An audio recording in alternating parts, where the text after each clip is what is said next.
Hello everyone, my name is Kuldeep Singh Rathore and welcome in engineers वाला platform. Guys, आप में से काफ़ी सारे स्टूडेंट ऐसे होंगे जो एसएससी जेई और एसएससी के डिफरेंट डिफरेंट एग्जामिनेशंस की तैयारी करते होंगे। तो यहाँ पर एसएससी ने एक काफ़ी बड़ा और इम्पोर्टेंट गाइडलाइन यहाँ पे रिलीज़ किया है। लेट्स अंडरस्टैंड कि ये क्या गाइडलाइन है। तो अप्रैल 10/26 guideline regarding challenge and objection management systems के रिगार्डिंग काफ़ी इंपॉर्टेंट गाइडलाइन इन्होंने रिलीज़ करी है। और एसएससी के जितने भी एग्जाम है उसमें डेफिनेटली इसका इम्पैक्ट आएगा। तो एसएससी जूनियर इंजीनियर्स की जो रिक्रूटमेंट है उसमें भी इसका इम्पैक्ट दिखेगा। तो लेट्स सी क्या क्या चीज़ें इसमें हैं। तो सबसे पहले इन्होंने जो सब्जेक्ट रखा है guideline regarding challenge and objection management system रखा है। अब ये आपको पता है गाइस कि जब एसएससी जेई की जब भी आंसर की वगैरह आती है तो वहाँ पर चैलेंज और ऑब्जेक्शन विंडो ओपन होता है।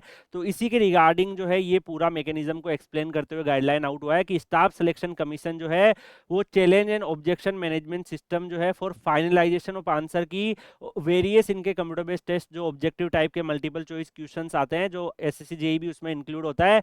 तो जो कैंडिडेट्स हैं वो उनको कैसे अबाउट दिस पर्टिकुलर सिस्टम जो है वो ईच एग्जामिनेशंस के लिए कैसे उनको उनको आउटलाइन वगैरह रखनी है, इसके रिगार्डिंग भी इंफॉर्मेशन। इसके अलावा मान लो कि जो भी एग्जामिनेशंस हेल्ड होंगे कमीशन पब्लिश करेगा अपना टेंटेटिव आंसर की पहले फॉर ऑल द क्वेश्चन जो भी एग्जामिनेशंस में अपेयर हुए हैं। उसके बाद कैंडिडेट को इनवाइट किया जाएगा पर्टिकुलरली जो ऑब्जेक्शन मैनेजमेंट सिस्टम्स है उसके माध्यम से।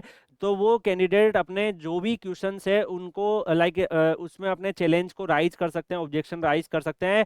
और फिर उसी के अकॉर्डिंग जो टेंटेटिव आंसर की है उसमें चेंजेस लिए जाएंगे। जो भी वो चेंजेस होंगे पहले क्या होगा कि यहाँ पर जो भी ऑब्जेक्शन जो होंगे यहाँ पर इनको एग्जामिनेशंस करेंगे सब्जेक्ट मैटर एक्सपर्ट। अब यहाँ पे एसएमई जो है वो यहाँ पर उनको एग्जामिन करेंगे। तो काफ़ी ज़्यादा ये मतलब थोड़ा सा झटका टाइप का ही लगा है कि आप सोचो कि मतलब डेफिनेटली जब कोई एक सेंट्रल लेवल का एग्जामिनेशन होता है तो वहाँ पर एटलीस्ट जो है कोई प्रोफेसर्स जो उन पर्टिकुलर सब्जेक्ट्स को डील करते हैं वो पता लगा पाएंगे कि ये क्वेश्चन स्टूडेंट ने सही में चैलेंज किया है, जो एक्सेप्टेबल है या नहीं है, रिजेक्ट करना चाहिए नहीं है। बट यहाँ पर एसएमई को ही ये अलाइन कर दिया गया है।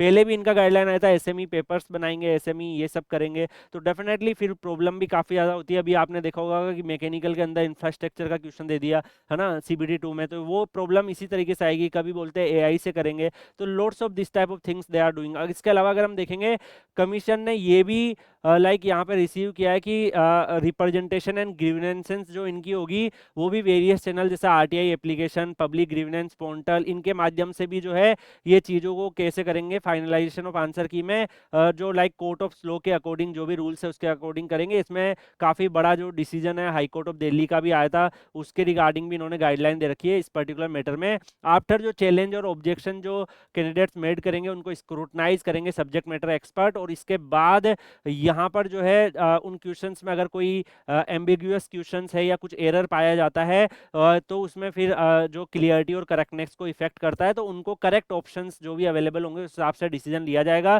कि फिर उस क्वेश्चन का क्या करना है। उसके हिसाब से फिर मार्क्स वगैरह जो है वो उस हिसाब से मॉडिफाई होंगे। अगर मान लो किसी क्वेश्चन में मोर देन 1 करेक्ट ऑप्शन आ जाते हैं तो इस केस में फिर फुल मार्क्स जो है वो सारे कैंडिडेट्स को दे दिए जाएंगे अगर ऐसा केस बनता है। और इसके अलावा मतलब सब्जेक्ट मैटर एक्सपर्ट जो है इसका डिसीजन लेंगे कि क्या जो है वो इनकरेक्ट कौन सा है कौन सा करेक्ट है, इस हिसाब से पूरा डिसीजन बनेगा। अगर मान लो कि कोई question deem to be out of syllabus है तो अगर सिलेबस से ही बाहर आता है तो उसके एंड में जो है जो भी कैंडिडेट्स अपने सिलेबस से प्रिपेयर कर रहे हैं वो तो डेफिनेटली अपना सिलेबस के पढ़ोगे।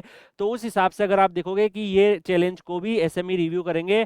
और कोई सिलेबस अगर आउट ऑफ जो है कोई क्वेश्चन आउट ऑफ सिलेबस आ जाता है तो उस केस में अगर आप देखोगे इसको डिस्कार्डेड कर दिया जाएगा और marks would be awarded to all the candidate irrespective कि उसने अटेम्प्ट किया है या नहीं किया है। तो यहाँ पर पहले मतलब इनको पता है कि मतलब विदाउट सिलेबस वाले भी डाल सकते हैं, जैसे सिविल मैकेनिकल में इंफ्रास्ट्रक्चर सिविल का सवाल डाल दिया, इनको पहले से पता है तभी तो ऐसी गाइडलाइन सेट कर दी इन्होंने।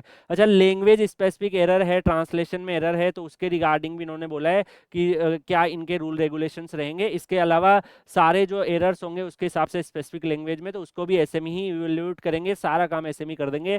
ठीक है, यहाँ पर इसके अलावा बाकी और भी गाइडलाइंस जो है रिगार्डिंग द सेम इन्होंने दे रखी है, जो क्वेश्चन नंबर ऑफ चैलेंज होंगे। अब गाइस देखो इसका काफी बड़ा इंपैक्ट है, बिकॉज अब यहाँ पर क्वेश्चन जो है वो इवोल्यूशन होंगे। अब इनिशियली जो बच्चा जितना सोच रहा है, फिर मान लो चैलेंज एक्सेप्ट हो गया, ठीक है, आप ऑब्जेक्ट करोगे उसको भी एसएमई देखेंगे। ठीक है, तो काफी ज्यादा इंटरनल जो है यहाँ पे चीजें होगी। अब जो जैसे होता है कि एक एग्जाम है उसकी आंसर की आ गई और उसका फाइनली उस हिसाब से मार्क्स बन गए, अब यहाँ पे काफी चेंजेस होंगे, ऐसे कुछ क्वेश्चन रिजेक्ट होंगे, कुछ क्वेश्चन एक्सेप्ट होंगे। तो डेफिनेटली दैट इज इंटरनल जो है यहाँ पर मेन मेड, अगर आप देखोगे चीजें ज्यादा होने लगेगी तो दैट इज हाईली, मतलब मेरे ओपिनियन में थोड़ा सा स्टूडेंट्स के लिए प्रॉब्लमेटिक हो जाता है। वो फील करते हैं कि सर मतलब क्या ये क्वेश्चन होगा नहीं होगा, एंड ये विंडो को भी डिले कर देता है। बट अगर यहाँ पे इतने बड़े ऑर्गेनाइजेशन ने डिसीजन लिया है तो लेट्स सी कि क्या इसके बाद में आगे क्या होता है। एज ए स्टूडेंट आप क्या सोचते हैं कमेंट सेक्शन में बताइएगा दिस न्यू चेंजेस के बारे में।